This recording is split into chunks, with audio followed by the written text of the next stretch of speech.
Hello दोस्तों, कैसे हैं आप सब। उम्मीद है आप सब मस्त होंगे।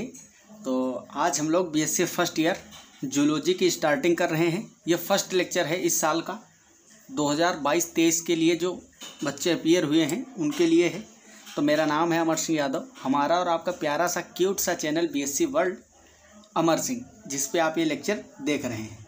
तो पहले आपको थोड़ा सा इंट्रोड्यूस कर देता हूँ कि हम लोग क्या पढ़ने वाले हैं। आई होप आप सिलेबस इससे पहले देख चुके होंगे, नहीं देखें तो देख लीजिएगा। BSc first year paper first जो है उसमें हमारा फर्स्ट सेमेस्टर बोलो या पेपर बोलो, सेमेस्टर का मतलब इसमें प्रैक्टिकल और थियरी दोनों आ जाते हैं। पेपर फर्स्ट और सेकंड, इसलिए पेपर फर्स्ट आपका थियरी होगा, जिसमें आपको एमसीक्यू टाइप करने होंगे क्वेश्चन। ज़्यादातर मैक्सिमम यूनिवर्सिटी में एमसीक्यू टाइप क्वेश्चन पेपर होगा फर्स्ट सेमेस्टर का। ये आप लिख के ले लीजिए, क्योंकि पिछली बार भी हुआ था। सारे बच्चे लगभग सभी यूनिवर्सिटी से जुड़े हुए थे मुझसे और पेपर उनका बहुत अच्छा हुआ था। एमसीक्यू टाइप ही होगा फर्स्ट सेमेस्टर में। इसका जो जूलॉजी जंतु विज्ञान यूनिट फर्स्ट है, यहाँ से हम आज से पहली क्लास स्टार्ट कर रहे हैं। इसमें हम बेसिक जो सेल का स्ट्रक्चर है, सेल के जो ऑर्गेनेलीज हैं मतलब कोशिका अंगक हैं, उसके संरचना और कार्य के बारे में डिस्कशन स्टार्ट करेंगे। तो पहली यूनिट है हमारी structure and function of cell organelles first, और दूसरी यूनिट है structure and function of cell organelle second. तो पहली यूनिट में हमको बेसिक स्तर से चलना है। कोशिका क्या होती है, सेल आप लोग जानते ही हो क्या होती है। Cell is the structural and functional unit of life, मतलब कोशिका जो है जीवन की कार्यात्मक और संरचनात्मक इकाई होती है। सारी चीज़ें अब आप पढ़ चुके हो इससे पहले। तो पहली यूनिट जो हमारी है उसमें पहला टॉपिक है वो मेनली सेल मेम्ब्रेन से स्टार्ट है सिलेबस के अकॉर्डिंग। सेल मेम्ब्रेन, तो सेल मेम्ब्रेन को समझने से पहले हम थोड़ा जो हिस्ट्री है सेल की, सेल से संबंधित जो रिलेटेड उससे चीज़ें हैं उनको समझते हैं। जैसे कि सेल जो है, सबसे पहले रॉबर्ट हुक ने इसको डिस्कवर किया था सन 1665 ईस्वी में, लेकिन ये डेड सेल डिस्कवर किए थे। ठीक है, जो कोशिका इन्होंने डिस्कवर किया था, खोजा था, वो मृत कोशिका थी। कोशिका की खोज रॉबर्ट हुक ने सन 1665 ईस्वी में किया था। तो कोशिका क्या है, पहले बात तो ये आती है। तो कोशिका जीवन की मूलभूत इकाई है और शरीर की सबसे सूक्ष्मतम अगर इकाई है, बॉडी की सबसे स्मॉलेस्ट यूनिट अगर कोई है तो वो है सेल, कोशिका। कोशिकाओं से जीव बने होते हैं। जितने भी ऑर्गेनिजम्स है सब सेल से बने हैं, एक्सेप्ट वायरस, वायरोइड, प्रियोन्स, ये सब ए सेलुलर में आते हैं। ठीक है, बहुत सारे प्रोटोजोअन्स है, एल सेलुलर, प्रोटोजोआस, माइकोप्लाज्मा, एक्टिनोमाइसिटीज, ये सब कोशिका से नहीं बने होते हैं। ठीक है, तो ये ए सेलुलर हैं। उसको छोड़ के जितने भी प्लांट हैं मतलब पादप, जितने भी एनिमल्स हैं जंतु, ये सभी ऑर्गेनिज्म सेल से मिलकर बने होते हैं। कुछ ऑर्गेनिज्म सिंगल सेल से बने होते हैं, जिसको हम यूनिसेलुलर बोलते हैं, एक कोशिकीय जीव। ये सारी चीज़ें नोटेबल हैं, ये आपको साथ साथ नोट करना है। इन्हीं छोटी छोटी चीज़ों से आपके आगे चलकर बड़े बड़े कंसेप्ट बनेंगे। ठीक, कुछ जीव इंग्लिश में लिखेंगे some organisms are composed of only one cell, मतलब कुछ जीव ऐसे हैं जो सिर्फ एक कोशिका से मिलकर बने हैं। That is called unicellular. ठीक, उनको हम एक कोशिकीय बोलते हैं, एक कोशिकीय कहते हैं। बाकी जीव बहुत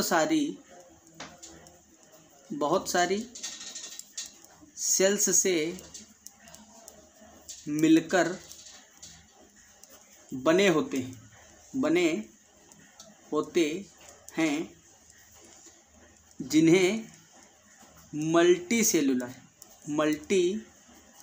सेलुलर या फिर बहुकोशिक कोशिकीय कहते हैं, बहुकोशिकीय जीव कहते हैं। ठीक, तो ये तो हो गई ऑर्गेनिज्म कितने कितने टाइप के होते हैं। इसी में पॉइंट एक लिखोगे नोट डाल के, बहुत इम्पोर्टेंट है नोट। कुछ जीव कोशिका के नहीं बने होते, मतलब बिना कोशिका के होते हैं, बिना कोशिका के होते हैं। ठीक, विदाउट सेल के, जिन्हें एसेल्युलर या अकोशिकीय जीव कहा जाता है। जैसे अब उदाहरण में लिखेंगे, इसमें कौन कौन से आएंगे, जैसे कि वायरस हो गया, बैक्टीरिया, सम प्रोटोजोआ, सम एसेल्युलर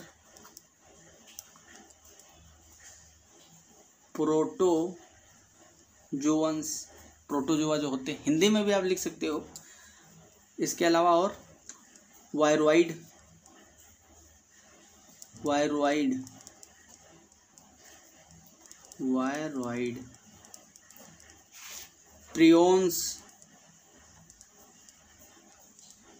प्रियॉन, ठीक है, माइकोप्लाज्मा, हिंदी में लिखेंगे माइकोप्लाज्मा। इसके अलावा जैसे कि एक्टिनोमाइसिटीज,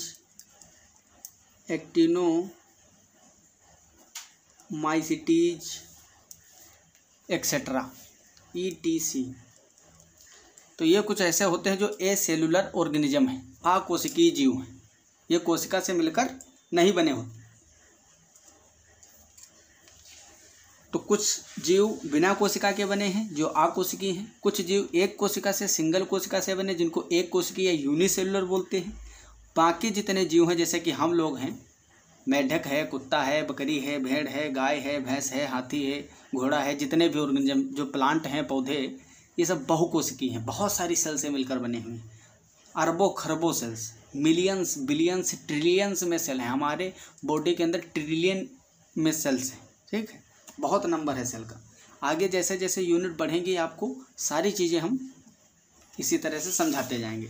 तो थोड़ा हिस्ट्री का बेसिक आइडिया ले लेते हैं, उसके बाद में जो स्ट्रक्चर इसमें ज़रूरी है। प्लाज्मा मेम्ब्रेन में यूनिट मेम्ब्रेन मॉडल आया, जिसको रॉबर्टसन ने दिया। रॉबर्टसन एक साइंटिस्ट थे।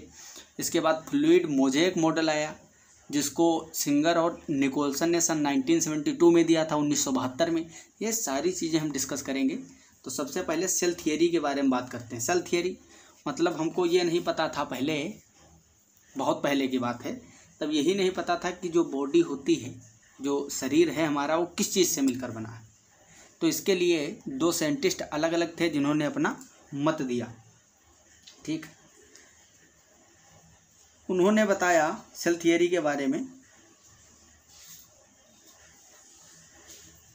तो दो साइंटिस्ट थे, एक थे वनस्पति वैज्ञानिक और एक थे जंतु वैज्ञानिक। सेल थियरी में जो मैथियस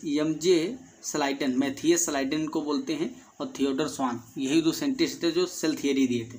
तो स्लाइडन क्या थे? स्लाइडन थे एक बोटनिस्ट, मतलब वनस्पति वैज्ञानिक।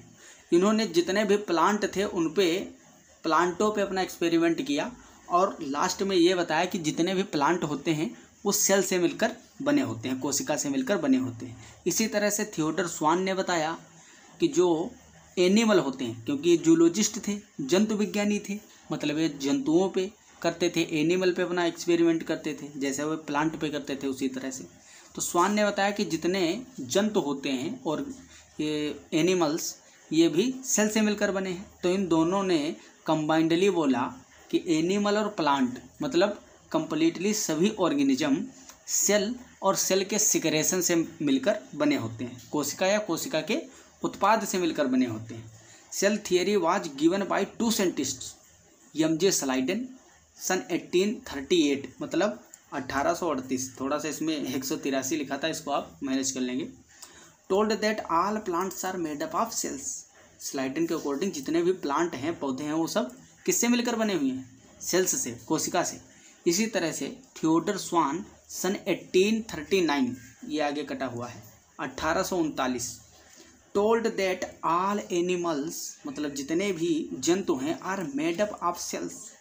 The statement of these two scientist so that all living organism, मतलब जितने भी जीवित जीव हैं, are made up of cells, that is cell theory. यही हमारा कोशिका सिद्धांत है। हिंदी में कोशिकावाद 2 वैज्ञानिकों द्वारा दिया गया। एम.जे. स्लाइडन ने कहा कि सभी पौधे कोशिका के बने होते हैं। थियोडर स्वान ने बोला कि सभी जंतु कोशिका के बने होते हैं। इन दोनों वैज्ञानिकों का कथन यह दर्शाता है कि सभी जीवित जीव कोशिका के बने होते हैं। इसे ही कोशिकावाद कहा जाता है। लेकिन इन्होंने ये सारी चीज़ें तो बता दिया, एक बात अभी छुपी रह गई जो साइंटिस्टों को बहुत ज़्यादा परेशान करती थी उस समय, कि ये जो स्लाइडन और स्वान है, ये यही बताते रहते हैं अपनी थियरी में, ये पब्लिश करते रहते थे कि जितने भी प्लांट हैं, एनिमल हैं, जितने भी ऑर्गेनिज्म हैं, ये सब सेल से मिलकर बने हैं। लेकिन ये किसी को नहीं समझ में आ रहा था कि ये सेल कैसे बनी, सेल कहाँ से आई। तो एक साइंटिस्ट थे रुडोल्फ विर्चो, यहाँ पे लिखा है आर विर्चो, शॉर्ट में लिखा है, इनका पूरा नाम है रुडोल्फ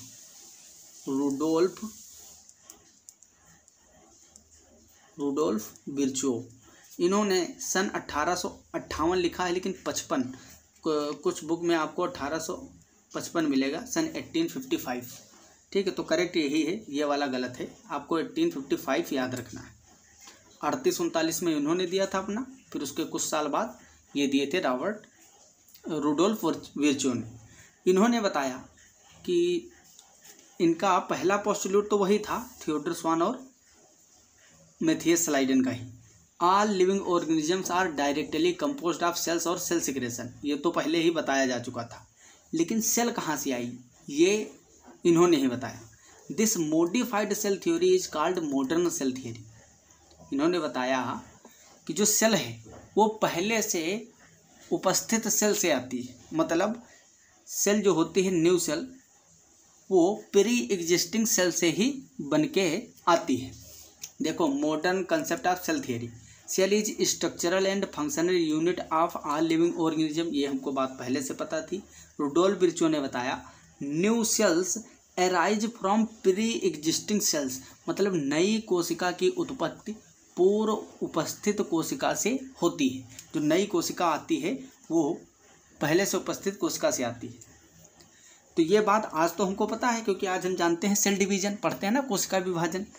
कोशिका डिवाइड करके 1 से 2 बनाती है, 2 से 4 बनती है, इसी तरह से सेल डिवाइड करती रहती है। इसीलिए तो हमारा इतना ग्रोथ होती है बॉडी की। एक बच्चा छोटा सा जन्म लेता है, फिर धीरे धीरे ग्रोथ करता है। सेल डिवीजन के ही तो प्रोडक्ट है वो, सेल डिवीजन के ही कारण तो इतनी बड़ी हम लोगों की बॉडी हो जाती है। प्लांट रोज़ का रोज़ बढ़ते रहते हैं। ठीक है, cell is the unit of heredity. कोशिका आनुवंशिकता की इकाई है। हालांकि अब तो हम बोलते हैं हेरिडिटी की इकाई क्रोमोसोम है, डीएनए है।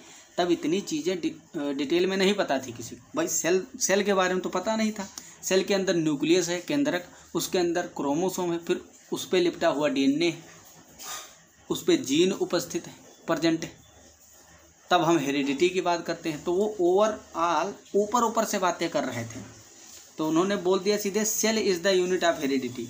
हालांकि ये बोल दिया था रुडोल्फ विर्चो ने, भविष्यवाणी इनकी सही साबित हुई, क्योंकि जो हेरिडिटी मटेरियल होता है ये होता तो सेल के ही अंदर है, तो इन्हें इतना डिटेल में नहीं पता था। अच्छा, कारण क्या था कि इनको इतना सारी चीज़ें डिटेल में नहीं पता थी? क्योंकि उस समय पे अच्छे माइक्रोस्कोप नहीं थे। आपको अगर माइक्रोस्कोप के बारे में मैं थोड़ा सा ज्ञान दूं, तो एंटोन वान ल्यूवेनहॉक ने पहली बार कोशिका को देखा था, वह उसका वर्णन किया था। रॉबर्ट ब्राउन ने बाद में केंद्रक की खोज की। सूक्ष्मदर्शी की खोज व बाद में इनके सुधार के बाद फेज कंस्टांट व इलेक्ट्रॉन सूक्ष्मदर्शी द्वारा जब कोशिका की विस्तृत संरचना देखी गई, तब उसका अध्ययन संभव हुआ था। ठीक है, तो कई सालों बाद ये सारी चीज़ें आई थी।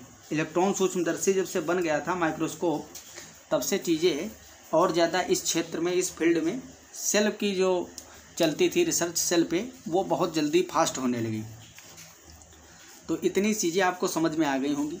रुडोल्फ विर्चो ने एक टर्म दिया था जो कि इसमें नहीं है, मैं आपको बता दूं, बहुत ज़्यादा पूछा जाता है एग्ज़ाम में। इससे पहले भी फर्स्ट सेमेस्टर के हुए थे एग्ज़ाम, जो आपसे एक साल पहले बैच के थे स्टूडेंट, उनका हुआ था, तो उसमें पूछा गया था ओमनिस सेलुला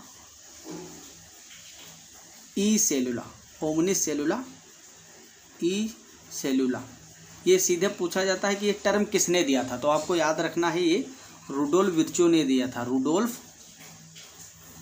विर्चो ने दिया था सन 1955 में। ठीक, इसका मतलब यही होता है जो न्यू सेल्स हैं वो कहाँ से अराइज होती हैं, प्री एग्जिस्टिंग सेल से। ओमनिस सेलुला ई सेलुला मतलब सेल जो है, कोशिका जो है, वो पूर्व उपस्थित पहले से प्रेजेंट सेल से ही बन के आती है। तो ये आपको पॉइंट याद रखना है।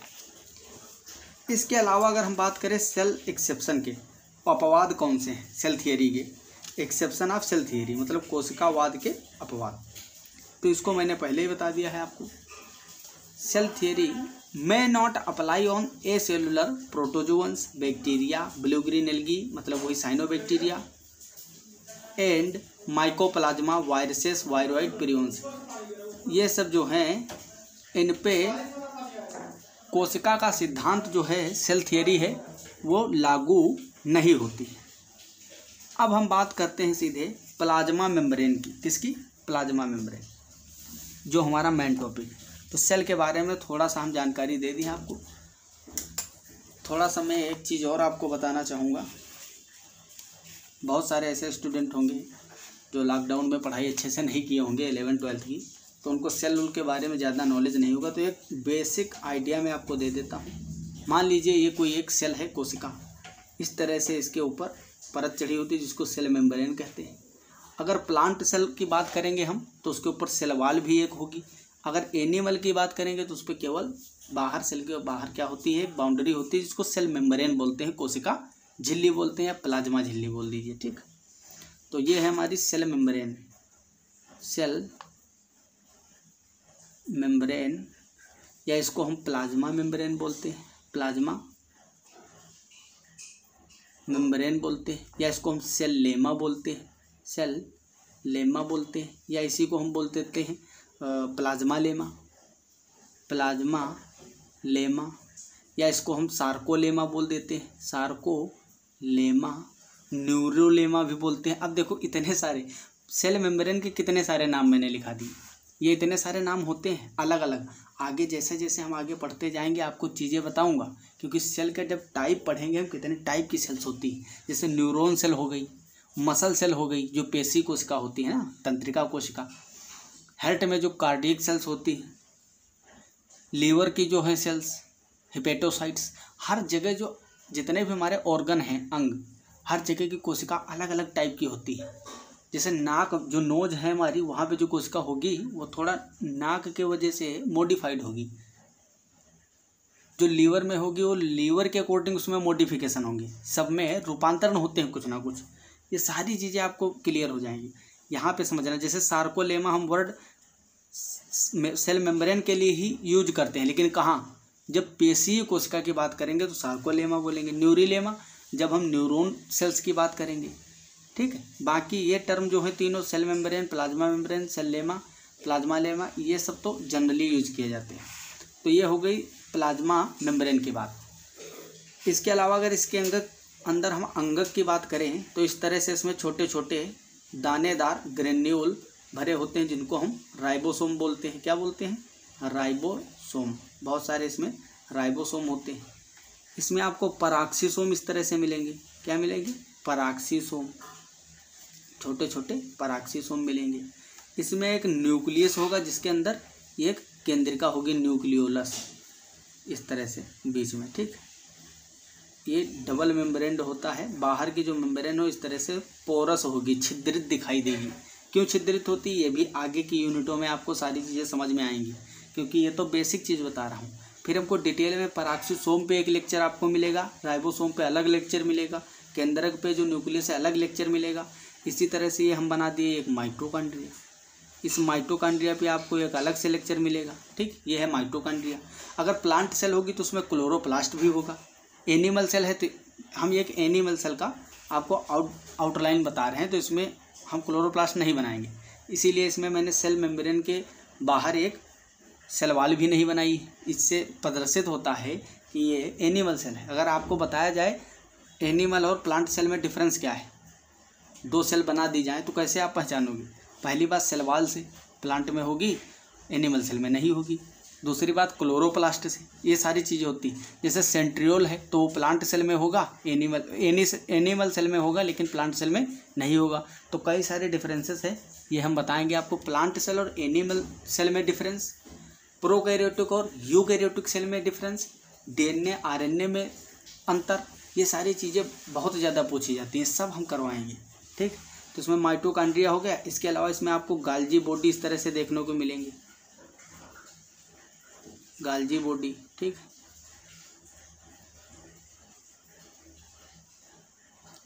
इस तरह से गाल्जी बॉडी। अभी ये गाल्जी बॉडी पर एक सेपरेट लेक्चर मिलेगा आपको। मिलेगा क्या? ये सारे सेल ऑर्गेनल मैंने पहले से कंप्लीट करवाए हैं। आप सर्च करोगे mitochondria structure and function BSc world Amar Singh, तुरंत मिल जाएगा मेरा लेक्चर। ऊपर ही मेरे फोटो सहित उस पर थंबनेल पे लगा है, आप पहचान जाओगे, तुरंत मिल जाएगा। गाल्जी body BSc world Amar Singh, इस तरह से सर्च करो, ribosome BSc world Amar Singh, सारे लेक्चर आपको मिल जाएंगे। ये मैंने इससे पहले पिछले साल पढ़ाया है सभी स्टूडेंट को। तो ये आप सर्च करोगे, बहुत अच्छे से स्ट्रक्चर बना के सब एकदम विधिवत बोर्ड पे, व्हाइट बोर्ड पे मैंने समझाया है। बहुत ही अच्छे लेक्चर पढ़े हैं, आपको सब कुछ समझ में आ जाएगा। तो वहाँ से भी देख सकते हो, बाकी मैं इस बार भी करवाऊँगा। ठीक है, तो गोल्जी बॉडी हो गई। और इसमें क्या मिलेगा आपको? एंडोप्लाज्मिक रेटिकुलम मिलेंगे। ठीक, इस तरह से एंडोप्लाज्मिक रेटिकुलम। इसमें कुछ जगह पे ऐसे राइबोसोम चिपके होंगे, जहाँ जहाँ चिपके होंगे उसको हम बोलते हैं रफ एंडोप्लाज्मिक रेटिकुलम, खुरदुरी अंतःप्रदब्बी जालिका। जहाँ पे नहीं चिपके होंगे उसको हम स्मूथ एंडोप्लाज्मिक रेटिकुलम कहते हैं। तो इनकी नेमिंग कर देता हूँ। ये हैं आपके राइबोसोम, राइबोसोम। ये हैं आपके परऑक्सीसोम, परऑक्सीसोम। इसी तरह से ये है आपका endoplasmic reticulum, endoplasmic reticulum.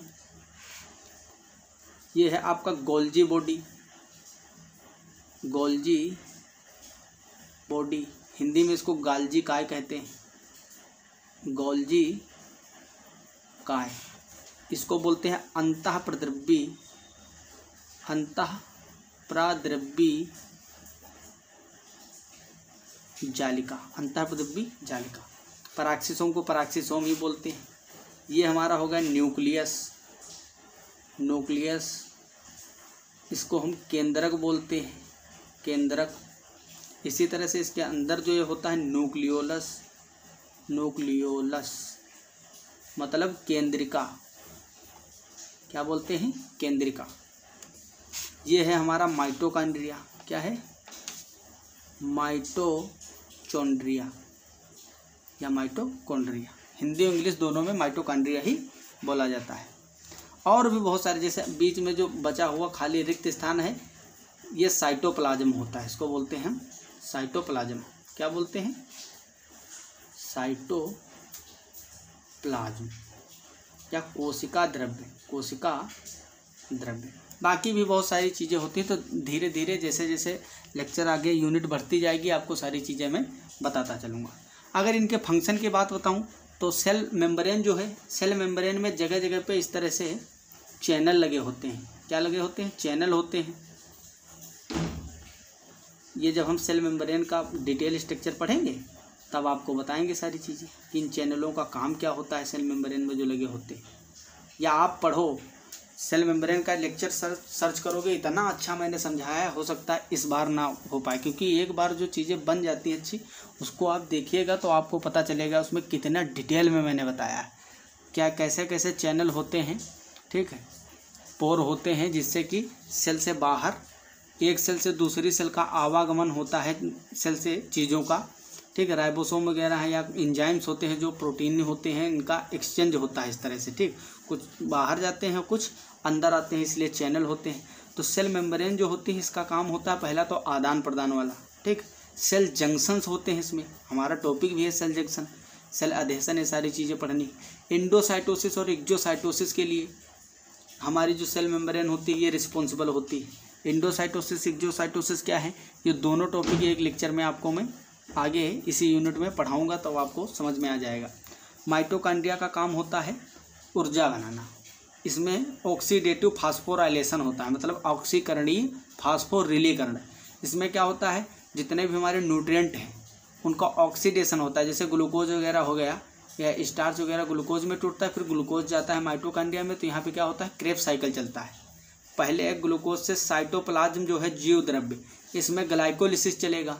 Glycolysis चलने के बाद में जो पाइरुवेट बनेगा, आपको पता होगा ग्लाइकोलिसिस से पाइरुवेट बनता है, वो पाइरुवेट इंटर करेगा माइटोकॉन्ड्रिया के कोर्टेक्स में। अब माइटोकॉन्ड्रिया में डबल मेम्ब्रेन है, बाहर एक आउटर मेम्ब्रेन है और अंदर जो ये फोल्डिंग दिख रही है आपको मुड़ा हुआ, ये इंटरनल मेम्ब्रेन है, आउटर और इनर मेम्ब्रेन। इनर मेम्ब्रेन जो ये अंदर को धसी हुई है, इस तरह से फोल्ड बनाई हुई है, इसको बोलते हैं क्रिस्टी। क्रिस्टी के ऊपर ऑक्सीसोम्स होते हैं। जब माइटोकॉन्ड्रिया का डिटेल में स्ट्रक्चर बताएंगे तो सारी चीज़ें बताएंगे। तो वो पाइरुवेट जो ग्लाइकोलिसिस के थ्रू बना है साइटोप्लाज्म में, वो अंदर जाएगा इसके कोर्टेक्स में, माइटोकॉन्ड्रिया की मैट्रिक्स में।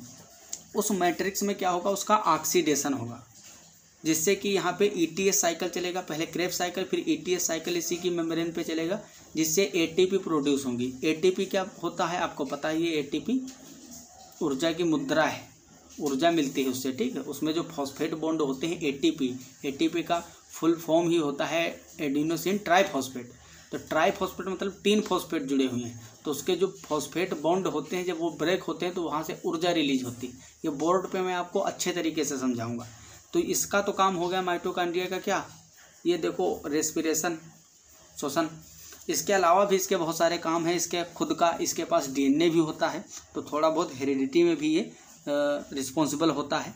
इसका खुद का डबल स्टैंडर्ड सर्कुलर डीएनए होता है, जैसे बैक्टीरिया में होता है, ऐसे ही क्लोरोप्लास्ट में भी होता है। 2 ही सेल ऑर्गेनल हैं जिनमें खुद के राइबोसोम खुद का डीएनए होता है, जैसे क्लोरोप्लास्ट और माइटोकॉन्ड्रिया।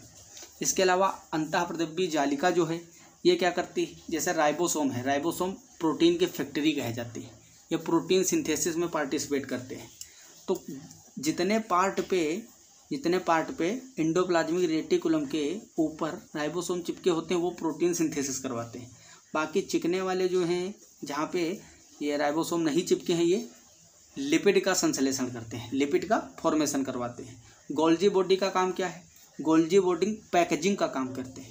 जैसे कि यहाँ पे राइबोसोम में प्रोटीन बना राइबोसोम के द्वारा, इसके द्वारा लिपिड बनाया गया, इन सब की पैकेजिंग यहाँ होगी। ये इस सिरे से घुसेंगे और बाहर निकलेंगे इस सिरे से ऐसे, फिर ये इसमें एंटर करेंगे, यहाँ से निकलेंगे, इस तरह से इनकी पैकेजिंग होती है। तो ये सारी चीज़ें हम बताएंगे, ठीक। केंद्रक में क्या होता है, केंद्रक के अंदर केंद्रिका है, यहाँ पे आरएनए का फॉर्मेशन होता है, राइबोसोमल आरएनए का। इसमें बाकी भी बहुत सारी चीज़ें होती है, इसके अंदर क्रोमोसोम होंगे न्यूक्लियस के अंदर, इस तरह से हमारे क्रोमोसोम प्रेजेंट होते हैं, ठीक। क्रोमोसोम प्रेजेंट होंगे इसके अंदर, जिसमें डीएनए होता है। तो ये तो बड़ा ही मेन मटेरियल है, इसके बिना तो सब बिगड़ जाएगा काम। तो ये बहुत सारी चीज़ें हैं इसमें, एक ही सेल के अंदर इतना सारा मटेरियल है कि हम सालों साल पढ़ते रहें ख़त्म नहीं होगा, इतनी सारी चीज़ें इसके अंदर है।